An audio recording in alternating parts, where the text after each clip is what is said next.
Hai, jumpa lagi. Assalamualaikum warahmatullahi wabarakatuh. Salam sejahtera bagi kita semua. Om Swastiastu. Hari ini saya mau reading ya. Kita kuliah psikologi ya. Untuk saat ini ya. Jadi tema judul games kali ini adalah dirinya si monster pemakan ego ya, alias narsistik ataukah bagaimana, nanti kita lihat ya. Jadi kalau seandainya nanti kamu ada dalam keadaan yang seperti nanti saya bilang sesuai energi dari kartu tarot ini ya, jadi berarti kamu itu sudah dalam kondisi ada dalam hubungan toksik ya, ataupun kamu sudah sangat ibaratkan apa ya, toksiknya sudah di level atas ya. Jadi hati-hati sama orang-orang yang terkoneksi dengan kamu kalau seandainya kamu dalam kondisi di zona narsistik bersama narsistik ya. Oke, tetapi sebelum kita mulai jangan lupa di like dulu ya, di like, comment, subscribe channel Ica Tarot dari Ica Tarot WS Indo, supaya ke depan saya bisa lebih bersemangat untuk membacakan readingan-readingan di hari-hari berikutnya untuk kalian. Dan jangan percaya 100% tarot, ini hanya sebuah games, kalian tetap harus selalu berserah kepada sang pencipta ya. Kalaupun ini hanya sebuah games, memang bukan games biasa, melainkan games menyerap energi, sehingga saya minta kepada kalian untuk bisa lebih bijaksana dalam menyikapi readingan yang akan saya bacakan nanti. Yang baiknya bisa diambil, buruknya diabaikan aja, dibuang aja, ataupun bisa kamu pakai untuk mengintrospeksi diri kamu, ataupun bisa kamu pakai untuk mencari solusi dari permasalahan yang kamu hadapi. Dan kalaupun kalian ingin personal reading, coaching, dan konsultasi, bisa menghubungi saya. Saya sudah sematkan link WA saya di deskripsi, bisa menghubungi saya dan itu berbayar. Dan kalaupun juga kalian ingin mendengarkan readingan lainnya, baik karir, keuangan, percintaan, ataupun games-games lainnya, bisa langsung ke playlist ya. Di situ sudah tertera semuanya, tinggal kamu lihat, pilih, dan bisa kalian dengarkan. Oke, kita langsung saja untuk memberikan energimu sambil fokus pada kartu, sambil saya baca doa dan saya kocok kartunya. Inilah energi dari kalian untuk full zodiak untuk kuliah psikologi saat ini. Bagaimana mentalmu menghadapi orang ini, terus bagaimana situasi dan kondisimu saat ini, ciri-ciri orang narsistik, apakah dia bisa berubah ataukah bagaimana, nanti kita lihat sesuai dengan energi kartu tarot ya. Oke, kita lihat apa yang terjadi ya. Saya lihat dulu ya apa yang terjadi pada dirimu. Wah, saya lihat di sini kamu sudah lelah dengan orang-orang ini ya, capek tuh, sampai energinya juga saya capek. Saya ini ibaratkan malas dengan energi yang negatif ya sebenarnya ya, tetapi nggak tahu kenapa panggilan hati mau untuk semua zodiak supaya kalian tahu bahwa apakah memang kamu sudah di posisi ini atau tidak. Jadi ini kita kuliah psikologi, saya rangkum juga bersama, mixkan ya, bersama tarot ya. Jadi apa yang terjadi di dunia dan apa pesan semesta sesuai dengan energi dari kartu tarot yang saya readingkan hari ini untuk dirimu ya. Jadi seperti gitu ya. Saya lihat di sini kamu lelah ya. Maaf agak sedikit berisik, di luar lagi hujan deras. Semoga suara saya bisa terdengar jelas oleh kalian ya. Jadi apa itu orang-orang yang terkoneksi dengan kamu, orang-orang narsistik ya. Dia itu adalah orang-orang yang seakan-akan baik di luar tetapi memanfaatkanmu ya, dimana egonya sangat besar ya. Makanya tadi saya bilang kamu di sini tuh lelah, kamu ingin ketenangan, kamu ingin malah saya lihat di sini, kalaupun seandainya kamu sudah dengan kondisi orang-orang narsistik, saya lihat kayaknya kamu mau menarik diri dari dirinya, yang mana kamu sudah capek lelah dengan kepalsuan yang ada dalam dirinya. Dia penuh dengan topeng tuh kan. Dia ibaratkan gini, dia tidak mau menunjukkan muka aslinya, dia hanya mau tunjukkan topengnya, bahwa ini loh topeng saya yang baik-baiknya. Padahal dia jahat. Dia bisa menikahmu, bisa menusukmu kapan saja ya. Seakan-akan dia itu tarik ulur hubungan, membuatmu tidak nyaman, membuatmu lelah.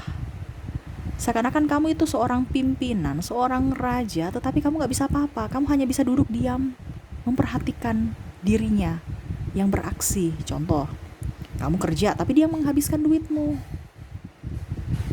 ya. Dia tidak bertanggung jawab, dia pinjam duit hanya untuk foya-foya.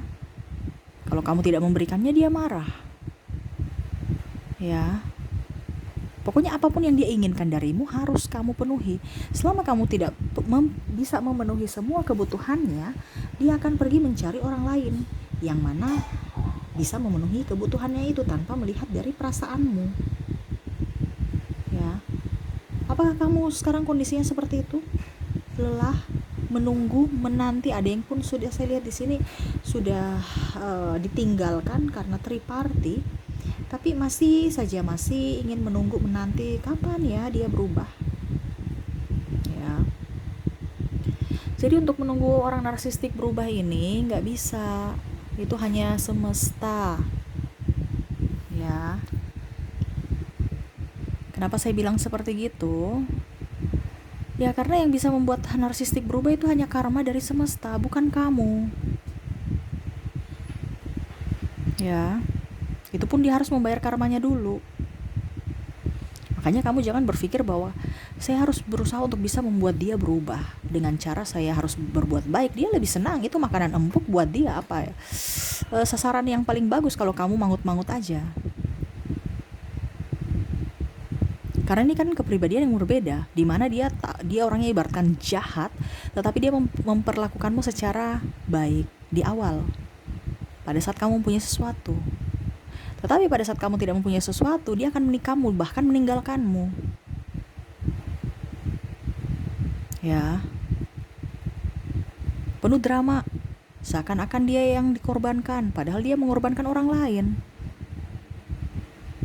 Kalau kamu sudah menikah, saya lihat di sini tidak memberi nafkah, tidak melihat dirimu dan anakmu. Kamu yang berjuang sendiri pontang-panting, dia santai aja kayak bujang, malah bermain sana sini, mencari kestabilan hidup, meminta-minta belas kasihan orang dengan cara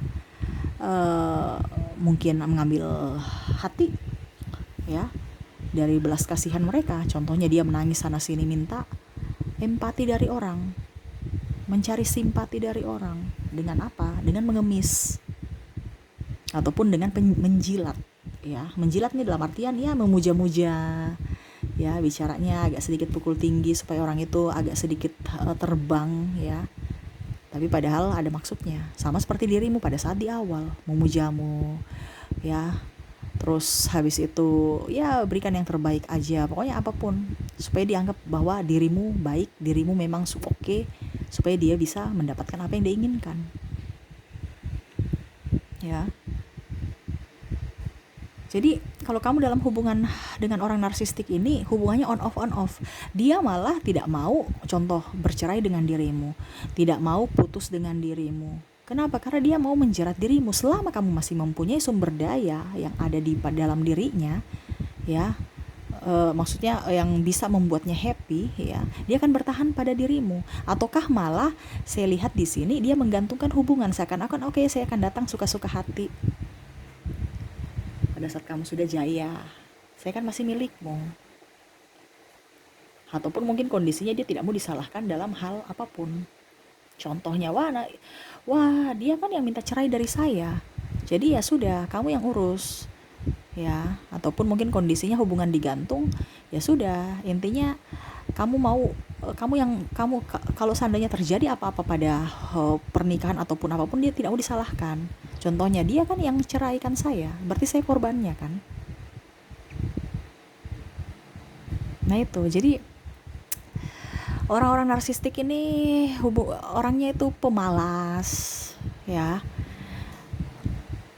mulutnya tajam ini dalam artian gini, pada saat dia ada sesuatu darimu, mulutnya manis, tetapi pada saat tidak ada, dia akan setajam silet, seakan-akan kamu merasa bahwa kok orang ini berubah ya, kok bukan dia ya, karena dia berani bersandiwara di mana dia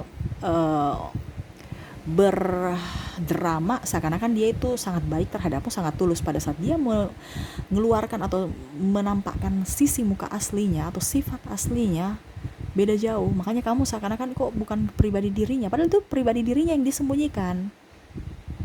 Entah tukang pukul, entah tukang maki, entah cuek, dingin, arogan. Bahkan dia segan, ibaratkan gini, kalau seandainya dia mau minta cerai, dia mau kamu yang seakan-akan itu dia minta cerai kan, padahal dia mau nih. gitu. Macam contoh ya, sayang kamu harus berubah dong, kalau kalau tidak begini ya sudah kita cerai aja. Dia bilang oke, kita cerai, dia senang. Nanti ujung-ujungnya dia mau minta cerai kok. Padahal maksud kamu berubah dong. Tapi dia nggak mau berubah. Pokoknya intinya cerai, cerai, dan cerai. Kenapa? Karena kamu tidak ada sumber daya. Tetapi yang mau ceraikan kamu. Jangan dirinya. Dia tidak mau, ibaratkan dia lepas tangan, ibaratkan cuci tangan. Dia tidak mau nanti anak-anak atau keluarga atau apapun ya seakan-akan dia kan menceraikan istrinya. Dia tidak mau disalahkan. Tetapi kalau seandainya dia dibilangnya kamu yang menceraikan dia, berarti seakan-akan dia korban. Jadi kalau orang-orang lain tanya, dia tidak merasa bersalah karena kamu yang menceraikan. Pokoknya intinya bagaimana caranya supaya publik melihat dirinya tetap baik, begitu. Ya, jadi korbannya ini yang salah.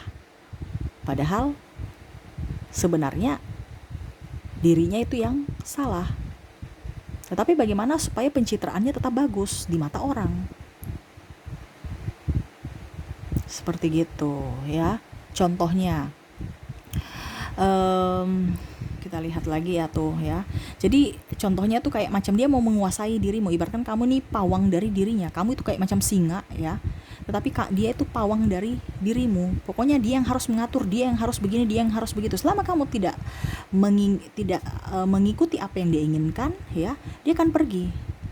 Ataupun mungkin kondisinya apa yang dia mau baru kamu tidak memberikan, dia akan pergi. Tapi seolah-olah kamu yang meninggalkan dirinya. Contohnya dia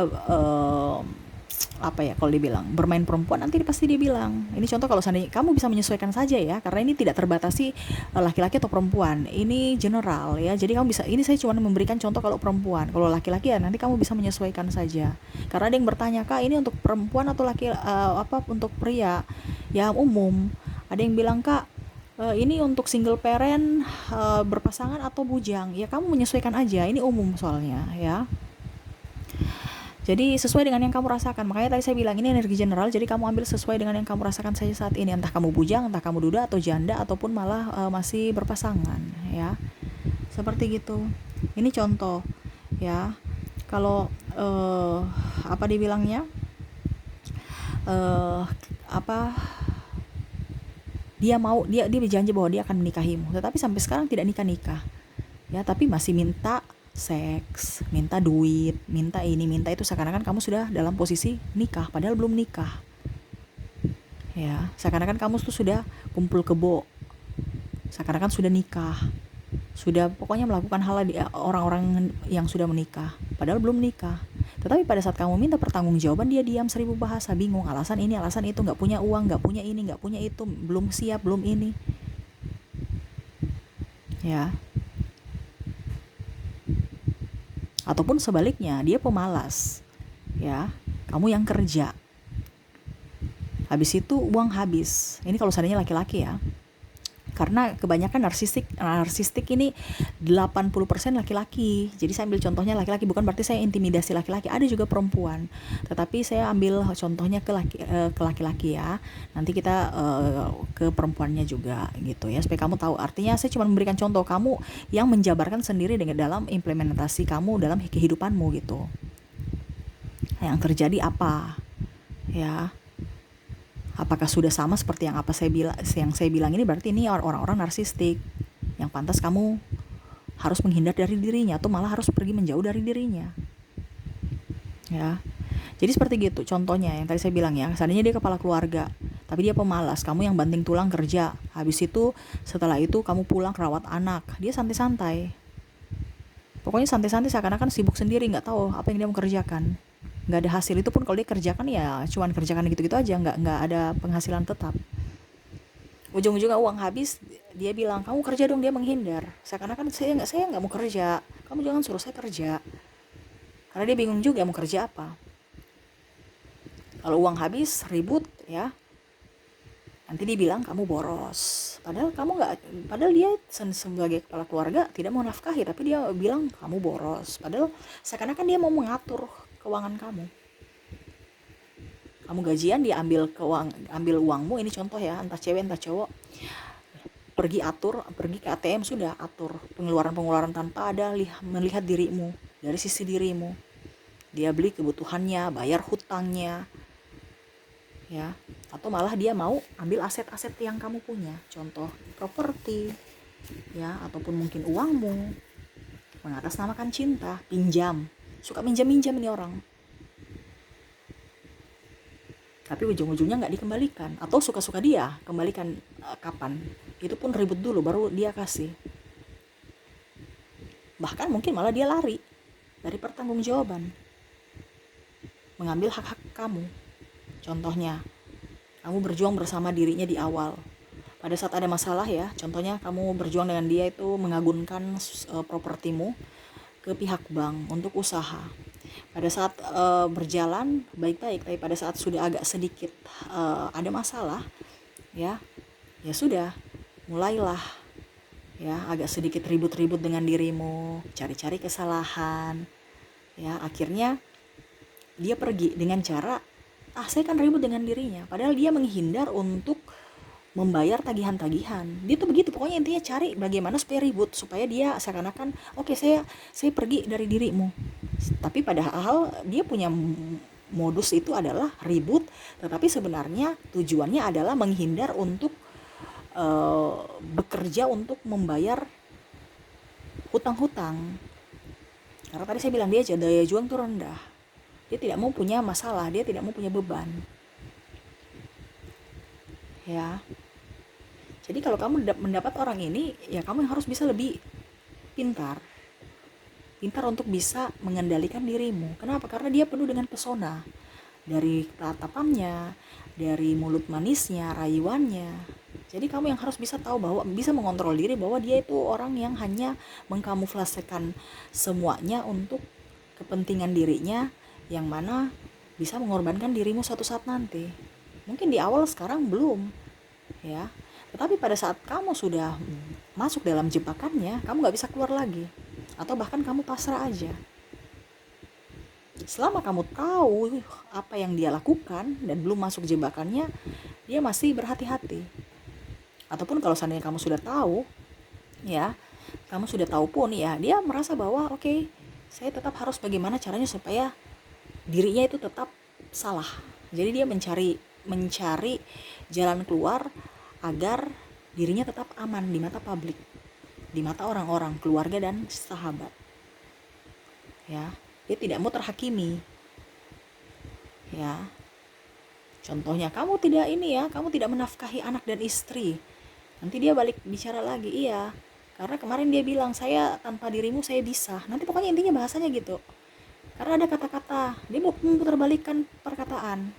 Iya, karena kemarin dia kan yang bilang, saya tanpa dirimu saya bisa kok membesarkan anak saya sendiri. Ini contoh ya, kalau memang mungkin kamu ada ribut-ribut ya, terus mungkin kamu ada bahasa keluar begitu, dia save itu, supaya suatu saat nanti itu bisa menjadi pembelaan buat dirinya. Pokoknya ada saja pembelaan dirinya, ya, yang untuk bisa membenarkan apa yang dia lakukan. Macam contoh tadi saya bilang dia selingkuh, dia bilang, wah kamu selingkuh, iya saya selingkuh karena ini. Ya, karena dia tidak rawat saya, karena dia tidak ini, karena dia itu, karena dia ini, macam-macam. Ya, jadi kalau kamu sudah ada dengan orang-orang seperti gini, ngapain kamu bertahan?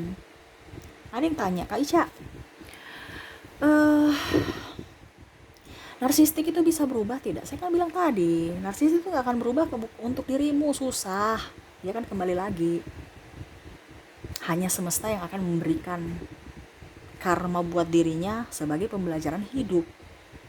Dan itu karma itu pun kita tidak tahu kapan. Itu cara semesta, itu rahasia semesta untuk bisa membuat dia menjadi pribadi yang lebih baik. Ataupun mungkin kondisinya mengajarkan dirimu, korban-korbannya, untuk bisa lebih berhati-hati dengan dirinya. Jadi apa yang terjadi pada dirimu itu bukan sesuatu yang harus ditangisi kalau seandainya musibah ya. Karena apa yang terjadi pada dirimu saat ini, entah baik tidaknya, itu semua baik. Kenapa? Karena di balik itu semua suatu saat nanti kamu akan menemukan jawabannya. Ya. Suatu saat nanti semesta akan kasih tahu bahwa ini loh yang harus kamu, ini loh yang sebenarnya saya berikan untukmu, makanya saya ambil darimu orang-orang itu. Contoh, kamu sekarang, aduh saya cinta mati sama dia, saya ini. Tapi semesta kenapa ya, saya sudah baik tapi malah dia memperlakukan saya seperti begitu ya. Sebenarnya semesta sayang kamu, makanya dia menjauhkan kamu dari orang-orang jahat itu. Tapi kamu masih menangisi orang jahat itu, kenapa? Ya, ibaratkan kamu itu, ibaratkan gini, kayak macam kamu itu menggantungkan dirimu untuk orang itu, siap aja dimanfaatkan, siap aja diperas, karena atas nama cinta. Dia sudah salah, datang lagi minta maaf, kamu terima lagi, besok lagi gitu, besok lagi gitu. Kenapa? Kebiasaan. Kenapa? Dia merasa bahwa kamu itu sudah tidak ada harganya, kamu itu murahan. Karena apa? Ya setiap dia salah kamu pasti memberikan maaf. Bukan berarti saya suruh kamu cerai ataupun berpisah dengan dirinya, itu pilihan. Cuman di sini saya bicara secara energi. Kalau kita lelah dalam energi, ya apapun yang kita lakukan itu selalu seret. Apapun yang kita lakukan selalu gagal. Apapun yang kita lakukan selalu salah. Jadi kalau sekarang kamu kondisinya merasa bahwa hidupmu, hidup saya kok sudah jatuh tertimpa tangga ya, berarti ada yang salah, harus diperbaiki. Ya. Kita bicara energi soalnya. Contohnya, kamu kerja di kantor, saya pusing stres dengan orang ini. Ya, sampai di rumah itu pun di bawah. Mungkin kamu ribut lagi dengan pasanganmu, anakmu, keluargamu. Karena bicara energi, ataupun sebaliknya, kamu ribut bertengkar dengan pasanganmu di rumah, kamu bawa dalam lingkungan pekerjaan, tetap terbawa. Akhirnya mungkin kamu tidak dengan klien klien tidak nyaman, akhirnya membatalkan perjanjian ataupun apapun ya, akhirnya ya itu membuat kamu stres lagi. Ataupun mungkin kamu kerjanya nggak beres, nggak teliti, akhirnya dimarahi pimpinan ataupun apapun, karena itu berkaitan. Jadi kalau kamu merasa bahwa dirimu sekarang ya ada di kondisi terpuruk, berarti ada sesuatu yang semesta mau sampaikan bahwa ini loh caranya supaya kamu bangkit dari keterpurukanmu. Ini loh caranya supaya kamu bisa lebih happy. Ini loh caranya. Tapi terkadang kamu tahu caranya, tetapi kamu masih ragu. Ya. Ada yang bertanya, Kak Ica, saya masih kuat bersama dirinya. Nggak apa-apa kalau masih kuat. Saya bicara dengan orang yang tidak kuat, tapi bikin dirinya kuat. Demi nama baik, demi anak. Bukan berarti saya suruh kamu cerai. Ini saya disclaimer ya. Saya bukan bicara perceraian di sini atau perpisahan. Itu kembali lagi kepada dirimu, pribadi masing-masing. Saya bicara secara kekuatan energi.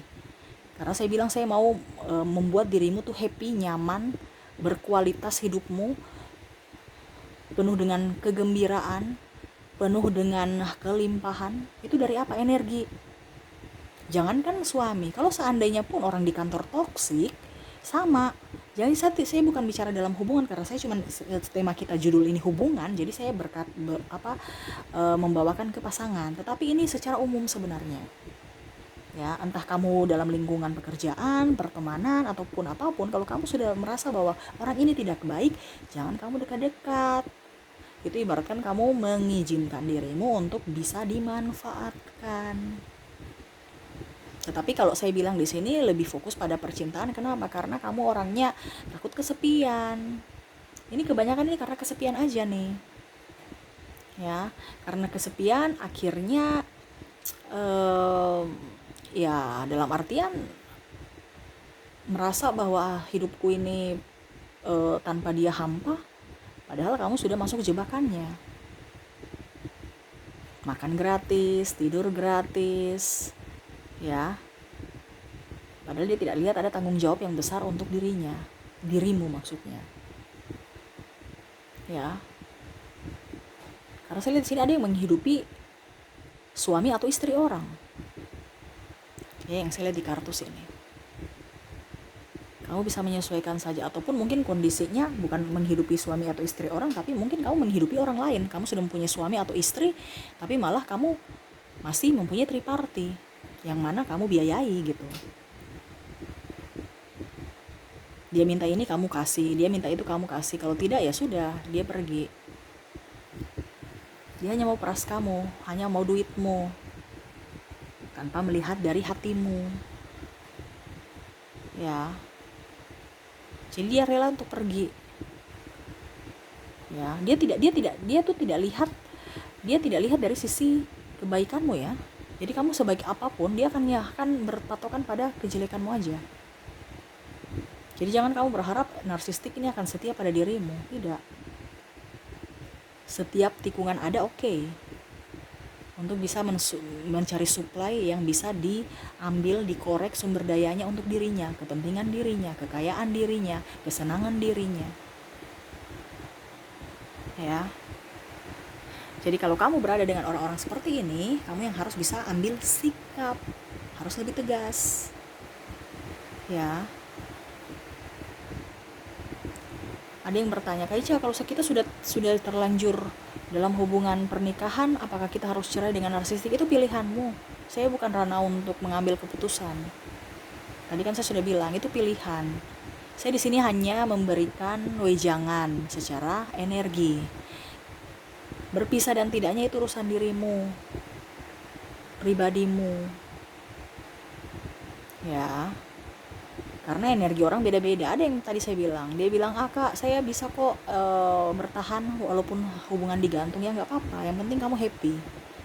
Selama kamu happy, walaupun kamu kan ada orang yang gitu kan, ibaratkan suaminya di mana, tapi dia tetap happy karena dia kuat. Karena kekuatan orang ini beda-beda. Kalau ini yang tidak kuat, ini yang kamu harus bisa mengambil keputusan. Ya, ada sahabat saya ya, dia kuat. Suaminya pergi nggak entah kemana, tetap aja dia masih status istrinya. Walaupun mungkin kondisinya, status aslinya sudah kayak janda, nggak dinafkahi. Ya pokoknya intinya kayak janda aja. Sudah bertahun-tahun nggak pulang-pulang suaminya, ataupun entah di mana, ataupun bersenang-senang dengan siapa nggak tahu, nggak bisa kasih kabar. Ya. Pokoknya menghilang aja, tapi dia nyaman dengan kondisi dia seperti itu nggak apa-apa secara energi. Tetapi kalau orang yang tidak mampu, yang tidak sanggup, itu yang berbahaya. Makanya saya bilang di sini, narsistik ini harus hati-hati. Ya, lebih baik jauh-jauh. Kalau memang kamu contohnya mau mempertahankan rumah tanggamu, mendingan pisah ranjang tapi tidak bercerai. Kalau seandainya kamu hubungan digantung tidak apa-apa. Dibandingkan kamu bersama, dia bisa menikahmu secara halus.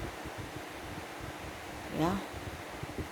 Tekanan, penuh dengan tekanan, makan hati, bisa kamu sakit dan bisa lagi kamu ya intinya sakit ataukah mungkin ya pokoknya intinya menderita deh. Bahkan mungkin kamu akan dipanggil Tuhan cepat, serius. Ya, saya mau bicara tadi tuh ragu ya, saya mau bilang dipanggil Tuhan, tapi kayak macam semesta bilang harus dibilang.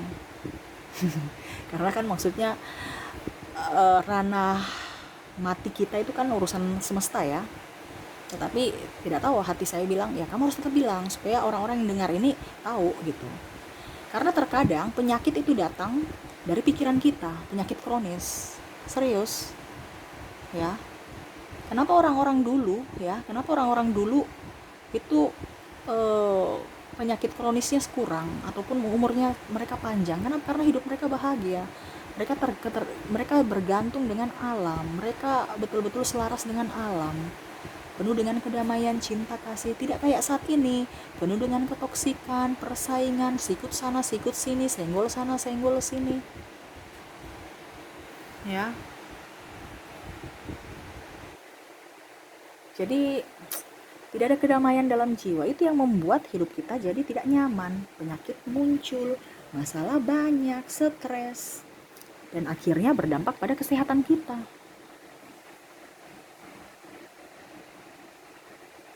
Nah ini ya, jadi semesta mau sampaikan harus bisa tenangkan dirimu. Selama kamu tenang, pasti kamu akan damai.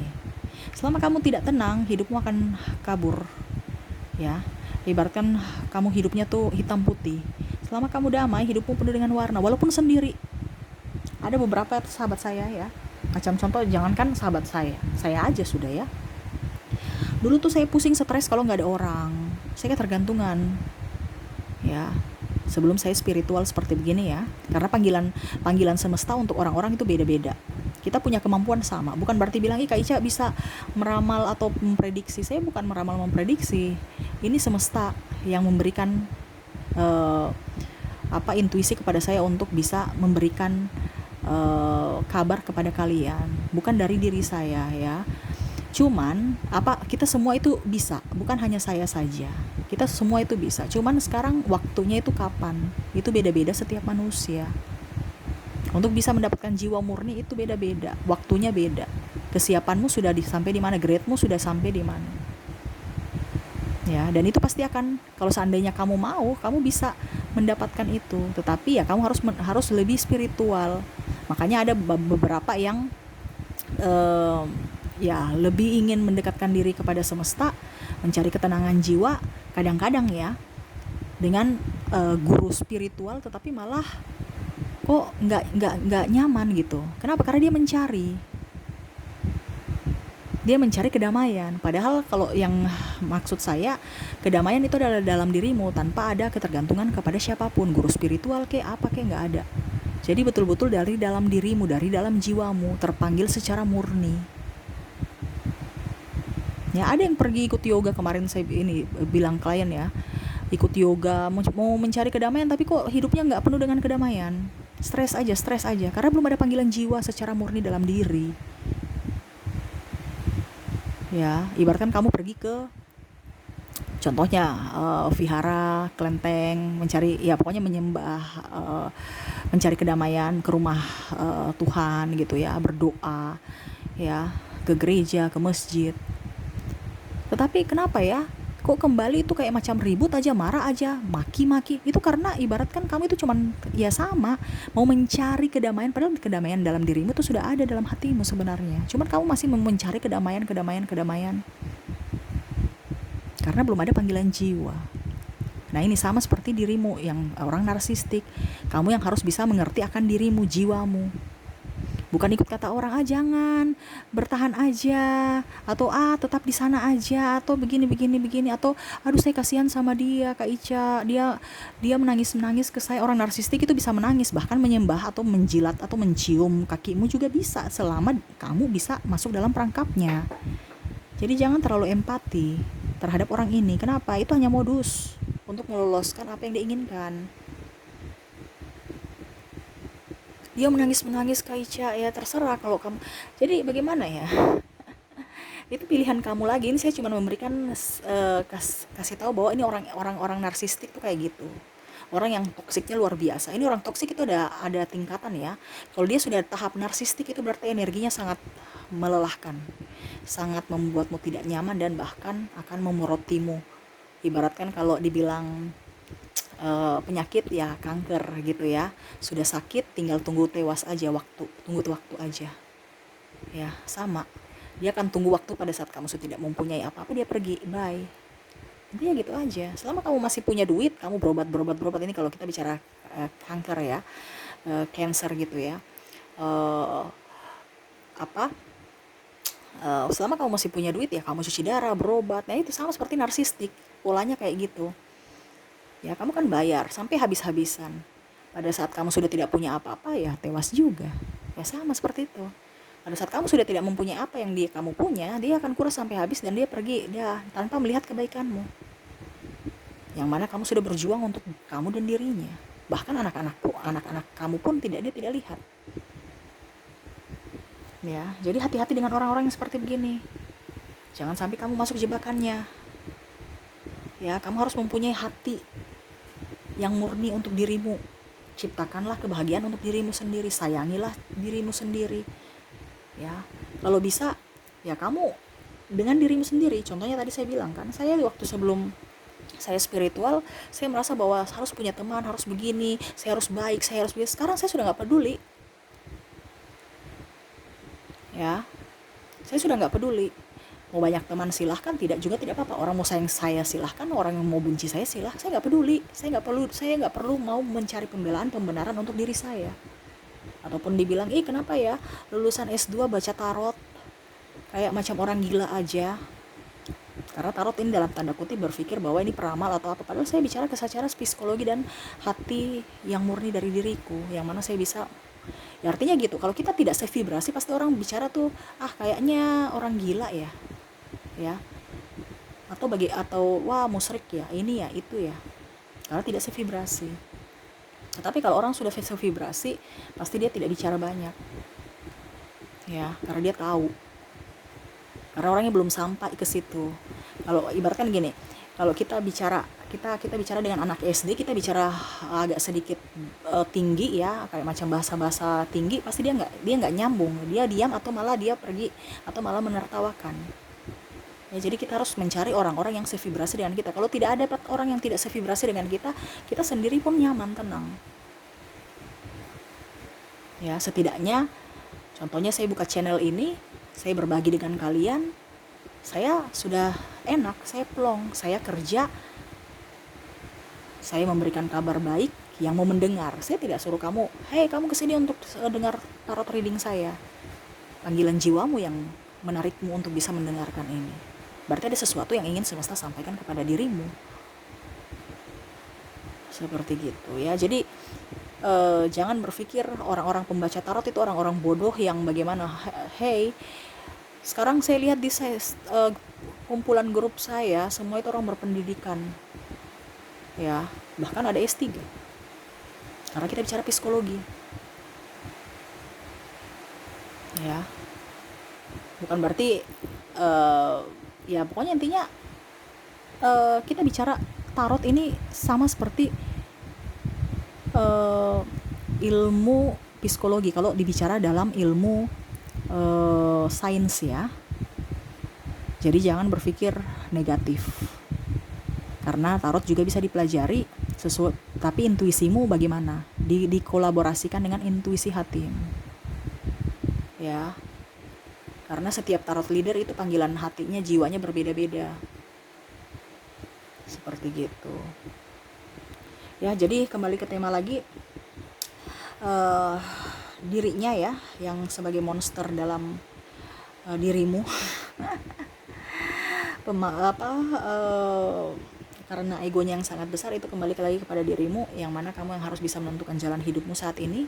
Apakah kamu masih mau dibodoh-bodohi atau tidak? Yang pastinya saya cuma bisa memberikan yang terbaik untuk dirimu, bahwa orang-orang narsistik itu adalah orang-orang yang akan menggerogotimu ya, akan membuatmu hancur secara energi. Tuh bukan dirinya yang secara hancur menghancurkanmu, tetapi secara energi kamulah yang menghancurkan dirimu sendiri. Ibaratkan tadi saya bilang kan, cancer, kamu sudah sakit, capek, uang habis, pikiran, stres, itu dari dirimu, karena masih belum bertahan di lingkungan itu, entah ini dalam percintaan, entah dalam apapun ya. Jadi harus bisa menjadi jati diri sendiri, harus bisa menunjukkan jati diri sendiri tanpa ketergantungan dengan siapapun. Walaupun kamu diam sendiri, itu malah lebih enak. Kamu bisa bermeditasi, kamu bisa mendengarkan musik yang nyaman, hidup penuh dengan kedamaian dan ketenangan, kamu lebih produktif ya. Saya selama spiritual, saya punya rezeki nggak putus-putus, serius. Selama dulu saya kerja, rezeki ada, tapi kan begitu-begitu aja. Saya takut, penuh dengan ketakutan, penuh dengan ini, penuh dengan itu, uangnya habis juga. Tapi secara spiritual, saya di rumah aja saya uang datang loh, serius. Karena apa? Energi kita menarik. Saya bukan bicara omong kosong ya, saya bicara di sini karena memang saya sudah mengalami, dan tarot leader pun pasti mau berbagi cerita, tarot leader siapapun, karena dia sudah mengalami perjalanan spiritual. Tapi perjalanan spiritual bagaimana ya itu berbeda-beda ya. Ada yang sakit baru dia spiritual, ataupun mungkin ada yang punya masalah, bercerai, ataupun mungkin mati suri, ataupun apa ya, berbeda-beda, seperti gitu ya. Jadi kamu yang harus bisa menunjukkan jati dirimu sebenarnya, kuatkan dirimu, sayangi dirimu, cintai dirimu. Selama energimu bagus, jalani. Selama energimu tidak bagus, kamu dalam tekanan, perbaiki. Ada yang salah, kamu harus perbaiki, itu aja. Kalau kamu dengan hubungan orang narsistik, harus bisa lebih banyak menghindar sebelum kamu tewas, serius ya. Tewas dalam artian entah fisik, raga, mental, keuangan, dan apapun. Karena itu berkaitan, ibaratkan rantai tadi saya bilang ya. Kamu pikiran, ya akhirnya kamu sakit, uang habis, pinjam duit, dililit hutang, ini stres. Nah itu bersinkron. Selama kamu nyamankan dirimu, kamu produktif, uang itu sekecil apapun ada, ya kamu tetap bersyukur. Nah ini energi kesyukuran juga harus up untuk dirimu, supaya dia bisa memancing energi kelimpahan lainnya untuk datang pada dirimu, ya. Oke, mungkin itu yang bisa saya readingkan untukmu ya. Jadi tema kita ya, dirinya yang sangat ego ya, si narsistik ini. Jadi kamu hati-hati untuk dirinya, jangan sampai kamu masuk jebakannya. Lindungi dirimu ya, jangan cepat terpancing mulut manis ya dan rayuannya. Kalau kamu sudah berada di lingkungannya, ya kamu harus bisa mengambil keputusan untuk mungkin menghindar. Ataupun kalau memang kamu sudah tidak mampu, ya berarti kalau menghindar itu yang tadi ya, hubungan apa dibilang digantung ya. Tetapi kalau kamu tidak tahan, ya berarti kamu harus mengambil keputusan untuk menjauh atau ya menghilang dari hidupnya lah gitu ya. Dibandingkan bersama, ujungnya pusing, stres ya. Itu keputusan lagi dari dirimu. Saya di sini hanya mengantarkan sampai depan pintu. Selebihnya kamu mau masuk pintu itu atau tidak, ya terserah, itu dari dirimu. Ya saya cuma bisa memberikan wejangan sesuai intuisiku, sesuai kata semesta untuk dirimu yang lagi mendengarkan. Ingat, kamu mendengarkan ini bukan berarti cuman begitu aja. Kamu mendengarkan ini berarti ada panggilan jiwa, berarti ada hatimu, semesta itu sudah menunjukkan bahwa kamu harus mendengarkan readingan ini. Karena yang terjadi dalam hidup kita ini tidak terjadi begitu saja, tapi sudah dirancangkan. Jadi dengarkan ini dan lakukan, bukan hanya sekedar mendengarkan, tapi harus dilakukan juga supaya hidupmu lebih baik ke depannya ya. Oke, mungkin itu yang bisa saya readingkan untukmu ya. Semoga resonate dan bermanfaat, dan saya doakan semoga ke depan hidupmu jauh lebih baik ya. Oke, ya, itu yang bisa saya readingkan. Terima kasih, saya pamit. Assalamualaikum warahmatullahi wabarakatuh. Salam sejahtera bagi kita semua. Om Swastiastu. Bye bye.